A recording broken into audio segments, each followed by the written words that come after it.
Hi, this is Rony Mullick, and you are watching the post market show. So, what happened was back-to-back days of heavy selling and Nifty almost wiping out half of its fall. That the recent rally from 19,200 to 20,200. That almost came. That the rally is now reduced by almost half of it. And yesterday, the Fed interest rate decision was announced, and it was in line with expectation. 5 percentage.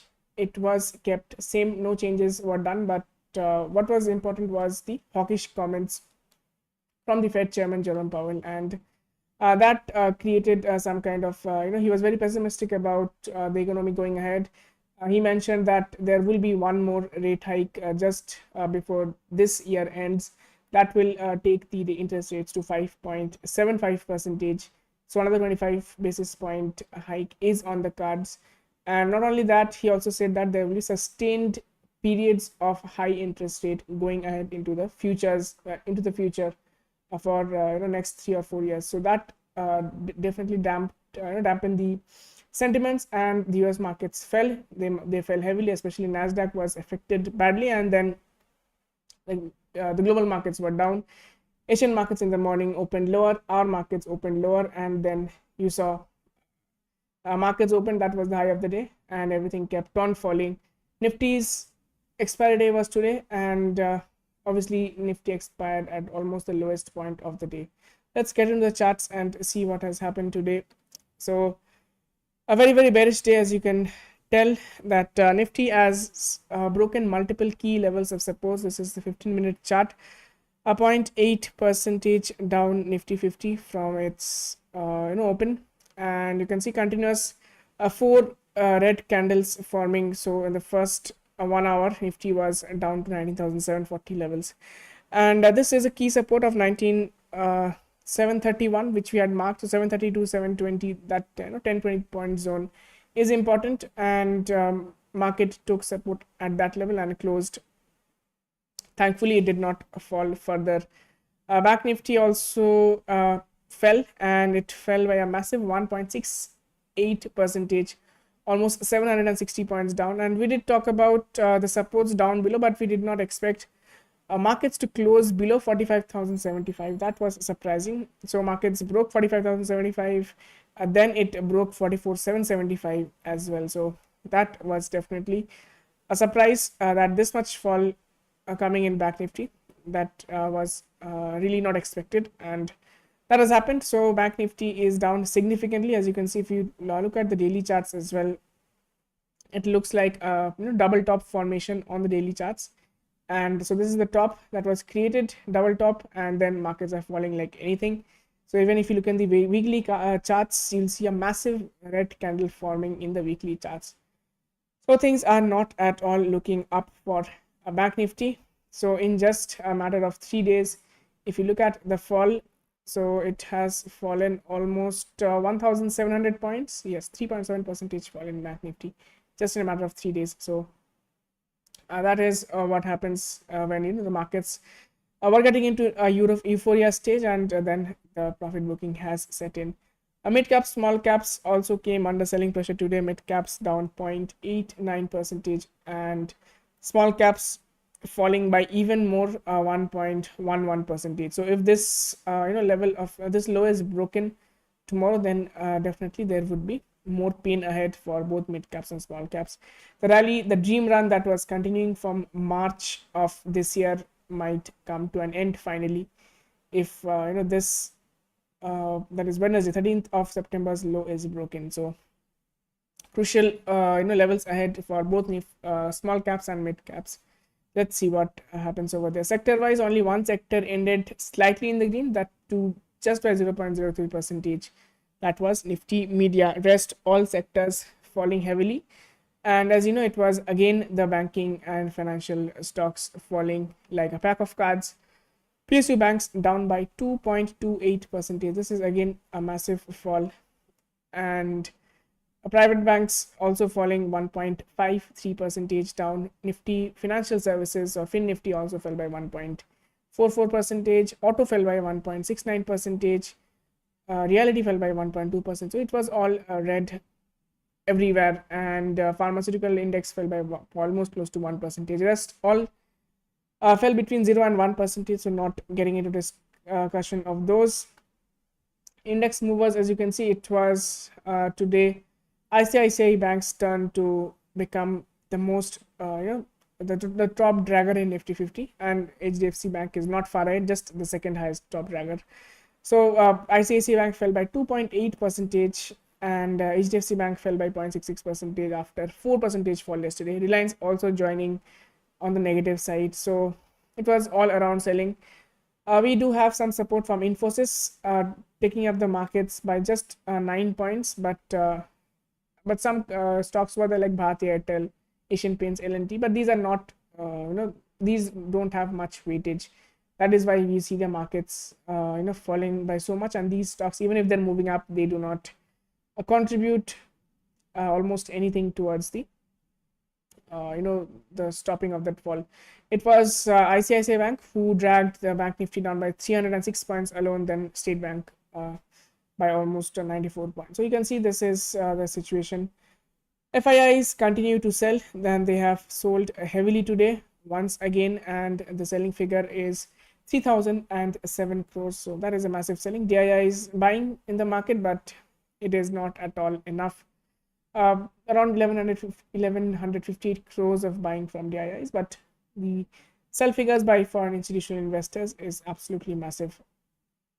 Coming to economic calendar, what do we have? We did had talk about the Bank of England interest rate decisions to be coming out, and they came out as they did not hike the interest rate, interestingly, which was expected.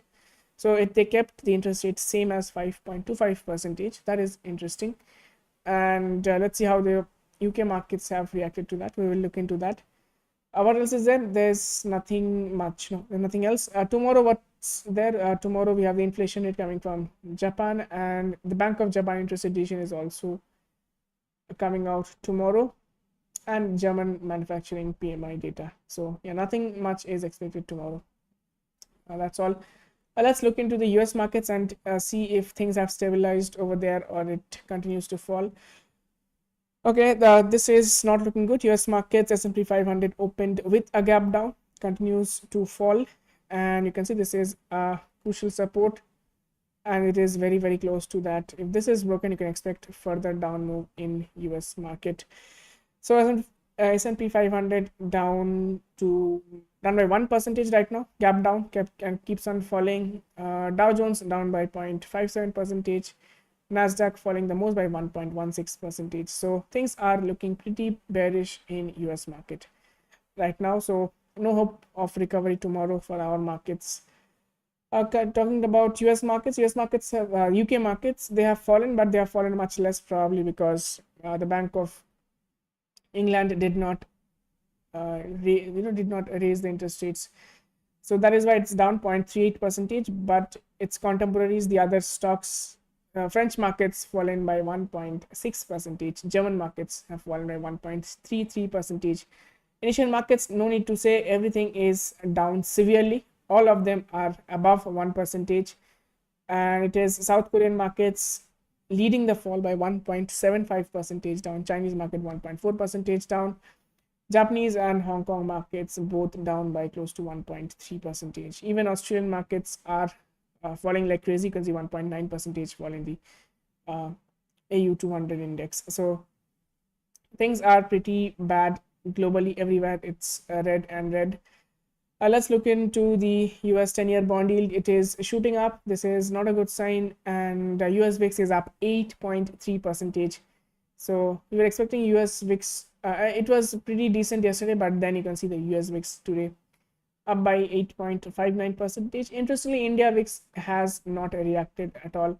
In fact, VIX is down in Indian markets surprisingly even after the fall. So India VIX has come down to 10.8 level. So this was pretty unexpected, but that is what it is. So these situations usually cause the VIX to shoot up into stratospheric levels. That hasn't happened today. Crude oil prices are up, but it is stabilizing after 2 days of downfall. It is around 89.94. Nothing much has changed. It is up, in fact, by 0.8 percentage. Today, the iron prices and the metal prices have all come down today. It is copper, which has fallen by 2.26 percentage, aluminum down by 1.4 percentage. Gold is also down, interestingly, by 0.63 percentage. Gold, if you remember yesterday, we were seeing gold as high as 1950 levels. Now it is back to 1918 levels. So gold has been very, very jittery in the last few weeks, as you can see. So that is there, and sugar prices are stable, and most of the metals have fallen other than iron. Iron is slightly up, but rest everything is down. Let's look at Indian rupee, but before that, dollar index. Dollar index has touched 105.68. This was the resistance, and it is coming down from there. But still, a dollar index has shot up. It's not a good sign. Indian rupee has depreciated once again. It's at above 83 now, and against euro it is absolutely flat. Against pound, it is Indian rupee has gained some strength. It's at 102.2. That is a good sign. Overall, you can see it's complete bearishness everywhere in the market. Open interest tomorrow. Today's Nifty is expiry, so that won't be important. The open interest, Bank Nifty's open interest show extreme bearishness. Put call ratio at 0.7, and highest number of calls written are at 45,000 levels, and hardly any puts are written. There are some amount of puts, but they are far away at 44,000, 44,500. But that is nothing compared to the calls written in the market. If you look at Fin Nifty, the things are even bearish there as well, because you can see put call ratio is down to 0.57 with puts written at 19,500, and the rest everything is from 19,900 and above.